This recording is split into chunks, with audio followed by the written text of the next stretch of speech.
இன்னைக்கு நம்ம ஒரு ஹேர் டை தான் ப்ரிப்பேர் பண்ண போறோங்க.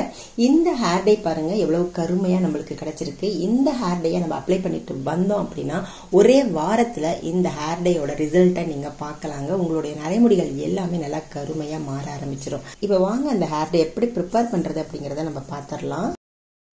இப்போ ஒரு மிக்ஸி ஜார் எடுத்துக்கோங்க. அதில் நம்ம ஒரு பிடி அளவு கரிசலாங்கண்ணி எல்லாம் சேர்த்துக்கலாங்க. இந்த கரிசலாங்கண்ணி பார்த்தீங்க அப்படின்னா எல்லோ கலர் பூ இருக்குங்க. இந்த கரிசலாங்கண்ணி இலை பார்த்தா உங்களுக்கு தெரியும் பாருங்க பூவு. ஆல்ரெடி நம்ம வெள்ளை கரிசலாங்கண்ணி எப்படி இருக்குன்னு பார்த்துருக்கோம். அது நல்லா பொடி பொடி இலையா இருக்கும். இது பார்த்தீங்கன்னா பெரிய பெரிய இலையா இருக்குங்க. அடுத்து பார்த்தீங்கன்னா இதோட அவுரி இலை 2 பிடி அளவு நம்ம சேர்த்துக்கலாம். நம்ம கரிசலாங்கண்ணி ஒரு பிடி அளவு சேர்த்தோம். இதை 2 பிடி அளவு அவுரி இலையை சேர்த்துக்கலாம். அவுரி இலை இல்லை உங்ககிட்ட அப்படின்னா நீங்க அவுரி பொடி கூட சேர்த்துக்கலாங்க. அடுத்து இதுல நம்ம சேர்க்கக்கூடிய பொடி பார்த்தீங்கன்னா 1 டீஸ்பூன் அளவு மருதாணி பொடி சேர்த்துக்கலாங்க. இந்த மருதாணி பொடி நம்மளுடைய ஹேரை நல்லா கலர் பண்ணி கொடுக்கும். அதே மாதிரி நம்மளுடைய ஹேர்ல இருக்கிற கலர் ரொம்ப நாளைக்கு அப்படியே இருக்கு. இப்ப கருமையா மாறுது அப்படின்னா அது ரொம்ப நாளைக்கு அப்படியே கருமையா இருக்கிறதுக்கு இந்த மருதாணி ரொம்ப யூஸ்ஃபுல்லா இருக்கும். அடுத்து ஒரு பொருள் சேர்க்க போறோம். இது பாத்தீங்க அப்படின்னா திரிபுலா சுரணங்க. இதுல நெல்லிக்காய், தாண்டிக்காய், கடுக்காய் இந்த 3மே சேர்த்து பொடி செஞ்சு வச்சது. இதை ஒரு 2 டீஸ்பூன் அளவு நம்ம சேர்த்துக்கலாம். அவ்வளவுதாங்க. இந்த பொருட்களை வச்சுதான் இப்ப நம்ம ஹேர் டை ப்ரிப்பேர் பண்ண போறோம். இப்போ இதுல கொஞ்சமா ஒரு 1/4 டம்ளர் அளவு தண்ணி சேர்த்துக்கோங்க. அப்புறம் வேணும்னா நம்ம தண்ணி சேர்த்துக்கலாம். இதை நல்லா மைய அரைச்சி எடுத்துட்டு வந்துடலாம். பாருங்க நல்லா மைய அரைச்சி எடுத்தாச்சு.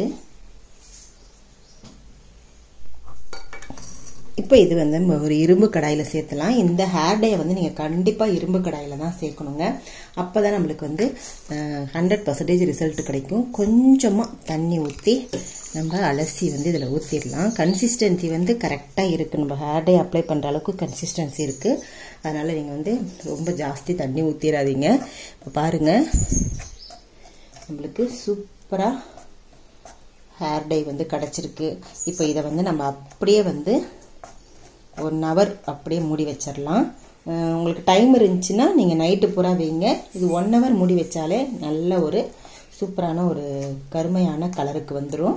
இந்த ஹேர் டை நம்மளுடைய நரைமுடிகளை நல்ல கருகருன்னு ஆக்கி கொடுத்துருங்க. கருமையான முடிகள் நல்ல ஒரு போஷாக்கா இருக்கும், நல்லா ஷைனிங்கா இருக்கும்.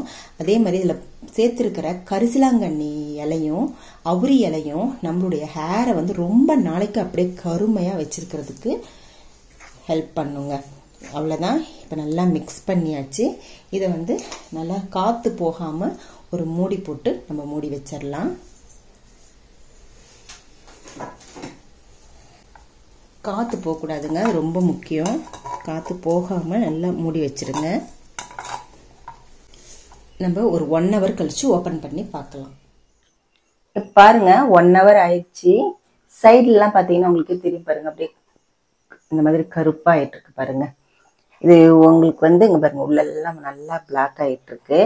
இதை நீங்க ஹோல் நைட் வச்சீங்கன்னா எல்லாமே ஃபுல்லா கருப்பு கலர் ஆயிடும். டைம் இருக்கிறவங்க ஃபுல்லா நைட்டு பூரா இதை விட்டுருங்க. இல்லைன்னா பகல்ல செஞ்சீங்கன்னா ஒரு 8 ஹவர்ஸ் 9 ஹவர்ஸ் அப்படியே விட்டுட்டீங்கன்னா உங்களுக்கு கலர் நல்லா பிளாக் கலரா ஹேர் டை கிடைக்கும். பாருங்க தெரியுதா? இது ஃபுல்லாவே கிடைக்கும்.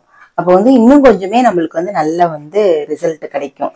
நான் இப்போ 1 ஹவர் வச்சு கலக்கி எடுக்கிறேன். இந்த ஹேர் டைய ரெகுலரா அப்ளை பண்ணணும். ஒரு வாட்டியில நம்மளுக்கு ஹேர் டைல ரிசல்ட் கிடைக்காது. முடி கருமையா உடனே மாறிடாதுங்க. இதை வாரத்துக்கு ஒரு தடவை கண்டிப்பா செய்யுங்க. இந்த ஹேர் டையை நீங்க வாரத்துக்கு ஒரு முறை ட்ரை பண்ணிட்டு வரும் பொழுது உங்களுடைய ஹேர் பாத்தீங்கன்னா நிரந்தரமா கருப்பா மாறிடும். ஹேர் க்ரோத்தும் செம்மையா இருக்குங்க. இதுல சேர்த்திருக்கிற பொருட்கள் எல்லாமே பாத்தீங்கன்னா நம்மளுடைய முடிக்கு கருமையை கொடுக்கக்கூடிய பொருட்கள், நம்மளுடைய ஹேரை நல்லா க்ரோத் பண்ணி கொடுக்கக்கூடிய பொருட்கள் தான் சேர்த்திருக்கோம். பாருங்க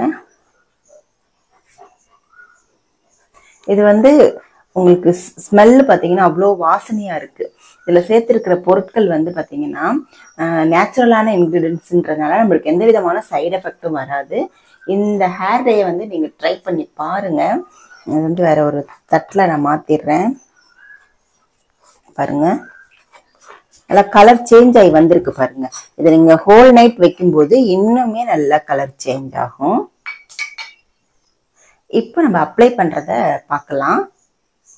இந்த ஹேர் டேயை நல்லா தலையை வந்து நல்லா ஷாம்பு போட்டு ஹேர் வாஷ் பண்ணிடுங்க.